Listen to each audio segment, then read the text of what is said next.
श्री कृष्ण और सुदामा की मित्रता। श्री कृष्ण और सुदामा की मित्रता का प्रसंग न केवल प्रेरणादायक है, बल्कि यह सच्ची मित्रता, विनम्रता और त्याग का उदाहरण भी है। ये कहानी हमें बताती है कि सच्चा प्रेम और अपनापन बाहरी संपत्ति या स्थिति पर निर्भर नहीं करता। सुदामा और श्री कृष्ण गुरुकुल में साथ पढ़ते थे। दोनों में गहरी मित्रता थी। सुदामा गरीब ब्राह्मण थे, जबकि श्री कृष्ण द्वारका के राजा बनने के लिए डेस्टिन थे। लेकिन दोनों के बीच समानता ये थी कि वे एक दूसरे को निस्वार्थ भाव से मानते थे। गुरुकुल के दिनों में एक बार सुदामा को गुरु के लिए जंगल से लकड़ियां लानी थी। अचानक बारिश शुरू हो गई और सुदामा के पास छिपने का कोई स्थान नहीं था। श्री कृष्ण ने उनके साथ समय बिताया, उन्हें आश्वासन दिया और दोनों ने मिलकर गुरु की सेवा पूरी की। यही घटना उनकी मित्रता को और भी गहरा कर गई। समय बीतता गया, श्री कृष्ण द्वारका के राजा बन गए और सुदामा गरीबी में जीवन बिताने लगे। उनकी आर्थिक स्थिति इतनी खराब थी कि उनके बच्चों को अक्सर भूखा सोना पड़ता।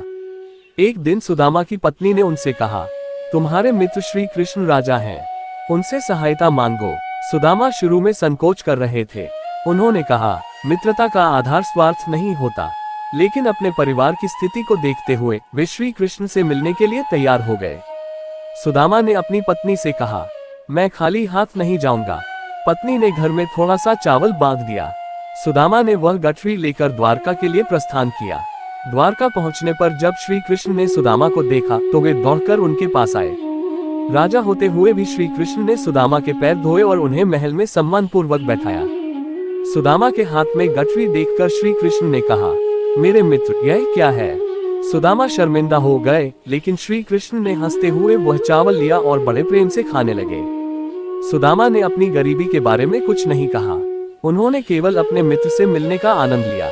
वापस लौटते समय सुदामा सोच रहे थे, मैंने श्री कृष्ण से कुछ भी नहीं मांगा, मैं अब भी गरीब ही रहूंगा।